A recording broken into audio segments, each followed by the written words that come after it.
જય જવાન જય કિસાન જય મુરલીધર। આજે તારીખ 3 અને બીજો મહિનો અને 2026। હવે મિત્રો આજે આપણે વાત કરવાની છે શિયાળાની હવામાન વિશે અને ક્યાંક ને ક્યાંક આપણી ઉપર એક શિયાળામાં અવારનવાર ડબલ્યુડી વરસાદ થતા જે અમુક વિસ્તારોમાં માવઠા પણ થયા છે અને હવામાન આમ જોઈએ તો ક્યાંક ને ક્યાંક શિયાળામાં હવામાન સપોર્ટ પણ નથી આપ્યું। તો હજી આપણે કાલે 2 તારીખેથી સોમનાથના કોડીનાર વિસ્તારના અમુક સેન્ટરમાં જે માવઠું થયું ત્યાં અલગ અલગ વિસ્તારોમાં ખેડૂત ભાઈઓના મને ફોન પણ આવ્યા અને વિડીયા પણ બતાવ્યા। જે ઘણા આપણા ઘઉંના પાક છે તેને પણ ક્યાંક ને ક્યાંક પવન હતો તે ઘઉંનો પાક ઢળી ગયો છે અને અમુક પિત્તમાં પણ નુકસાની પણ થઈ। પણ આપણે જે અગાઉ મિત્રો આની પહેલાં જે વિડીયો આપ્યો હતો માવઠા વિશે એમાં આપણે કીધું હતું કે 31 તારીખે અને 30 તારીખ રાતેથી રાજસ્થાન બોર્ડર વિસ્તાર, ઉત્તર ગુજરાત અને મધ્ય ગુજરાતના વડોદરા સાઈડ આ વિસ્તારોમાં માવઠાની શક્યતા હશે અને દક્ષિણ ગુજરાતના સીમિત વિસ્તાર હશે ત્યાં પણ ઝાપટા પડી શકે અને રાજસ્થાનના વિસ્તારોમાં વધારે તીવ્ર માવઠું રહેશે।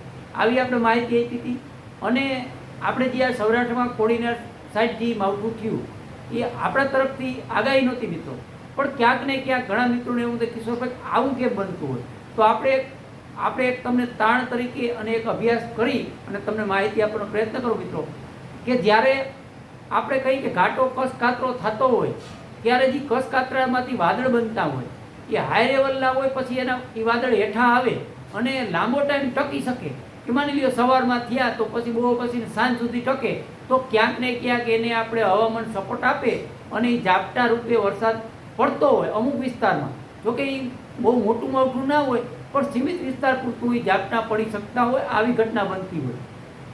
ઉત્તર ગુજરાત અને મધ્ય ગુજરાતના જે બોર્ડર વિસ્તારો હતા તેમાં માવઠું થયું એ ક્યાંક ને ક્યાંક અસ્તિત્વમાં ફેરફાર હતો। અહીંયા આપણે વાદળા બંધાણા અને અમુક સેન્ટરોમાં માવઠું જોવા મળ્યું।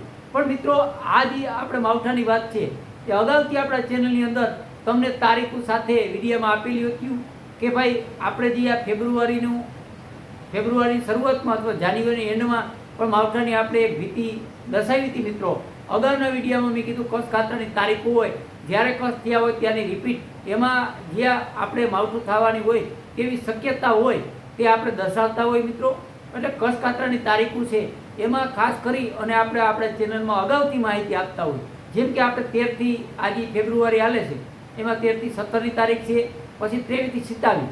હવે આમાં ઘટના એવી બનતી હોય મિત્રો કે અગાઉ જે વાતાવરણ હોય જે આપણે કસ કાતરા હોય કે 7.5 મહિને રિપીટ થતા હોય માવઠા તરીકે, એ આપણે આમ કહીએ તો 12 મહિના જે કસ કાતરા થતા હોય એ 7.5 મહિને રિપીટ થતા હોય। પણ જ્યારે ચોમાસામાં જે વરસાદ મળતો હોય એવી અનુભવ ને એવી માહિતી આમાં ન હાલે। શિયાળા ઉનાળામાં રિપીટ થાય, ક્યાંક ને ક્યાંક હવામાનમાં ફેરફાર આવે, અસ્તિત્વમાં ફેરફાર આવે અને સોશિયલ મીડિયામાં આપણે આગાહીઓ આવતી હોય, પણ એનું તાણ આપણે નજીકના દિવસોમાં નક્કી કરી શકીએ। અગાઉથી આપણે એક શંકા વ્યક્ત કરી કે આ ગાળાની અંદર કસ કાતરો આગળ થયો તો 7.5 મહિના રિપીટ થતો હોય, એટલે આવી માહિતી આપણે ચેનલની અંદર આપતા રહીશું। આગળ પણ આપણે આપેલી છે, પણ આજે સમજાવું છું એના માટે કે ઘણા મિત્રોને એવી પણ અસમજ ઊભી ના થાય કે જે આ માવઠા થતા હોય આગાહીકારો આગાહી ના હોય, પણ આ જે હવામાન છે મિત્રો એ કોઈ પણ તાણ ના આપી શકીએ, કારણ કે સીમિત વિસ્તાર પૂરતું ઝાપટું પડી શકતું હોય એની આગાહી કોઈ પણ આગાહીકારો ના આપી શકે। આ અસ્તિત્વમાં ફેરફાર હોય, પણ હા આપણે જે અગાઉ કસ કાતરાની રિપીટું તમને 7.5 મહિના તારીખો આપણે ચેનલ અંદર નાખેલી હતી એમાં પણ આ માવઠાની એ પણ ક્યાંક ને ક્યાંક આપણે તારીખ આપેલી હતી। તારીખ આપણે માની લ્યો કે શરૂઆતનું અઠવાડિયું કીધું હોય તો ક્યાંક ને ક્યાંક 30થી આજે 3 તારીખ છે, હજી કાલે 4 તારીખે પણ અમુક વિસ્તારોમાં વાદળછાયું વાતાવરણ જોવા મળી શકે આવી પણ શક્યતા છે। એટલે આ હતી આપણે માવઠાની વાત। આગળ પણ ચોમાસાની માહિતી આપણા ચેનલ અંદર આપણે આપેલી જ છે અને ખાસ મિત્રો હવે જે આપણો આ જે શિયાળો છે એ એન્ડનો ટાઈમ છે। હવે ધીરે ધીરે આપણે જે હમણાં 2-3 દિવસ થયું રહ્યું એ ક્યાંક ને ક્યાંક અસ્તિત્વમાં ફેરફાર હતો અને જ્યાં માવઠા થયા એના હિસાબે તાપમાનનો પારો ક્યાંક ને ક્યાંક વધારે જ હતો, પણ હવે સામાન્ય બહુ નહીં મિત્રો પણ સામાન્ય ઘટાડો આવશે અને થોડી સવાર સાંજ ઠંડી પણ પહેલાં જે આ જે અત્યારે પડતી હતી એનાથી થોડી ઘણી સામાન્ય ઠંડી પણ ક્યાંક ને ક્યાંક ધીમે ધીમે વધારો થશે, પણ 12, 13, 14 તારીખ સુધી એવી શક્યતા છે અને તે પછી પાછું ટેમ્પરેચર વધે અને ક્યાંક ને ક્યાંક તાપમાન વધશે। અને આપણે અગાઉથી કીધું કે 15-20 તારીખની આસપાસથી ઉનાળાની શરૂઆત પણ થઈ શકે અને આપણે બે માવઠાની તારીખ પણ આપેલી છે. પણ મિત્રો આજે 13 થી 17 છે, અત્યારે કોઈ મોડલ નથી બતાવતું અને 13 થી 27 નથી બતાવતું. પણ અત્યારે જે હાલમાં આ જે માવઠું થયું એ પણ મોડલ નહોતું બતાવતું. એટલે કચ્છ કાતરા આધારિત તારીખો હોય એમાં કંઈક પણ અસ્થિરતામાં ફેરફાર આવે અને કુદરતથી કોઈ મોટા નથી, કદાચ મોટી નુકસાની થતી હોય તો આવી રીતે સીમિત વિસ્તારમાં માવઠું થઈ અને એ સંજોગ હાંસવી અને વીવ જતું હોય. એટલે આ રીતે માહિતી આપવાનો આપણો હેતુ અને પ્રયત્ન મિત્રો કાયમી માટે હું કરતો રહીશ.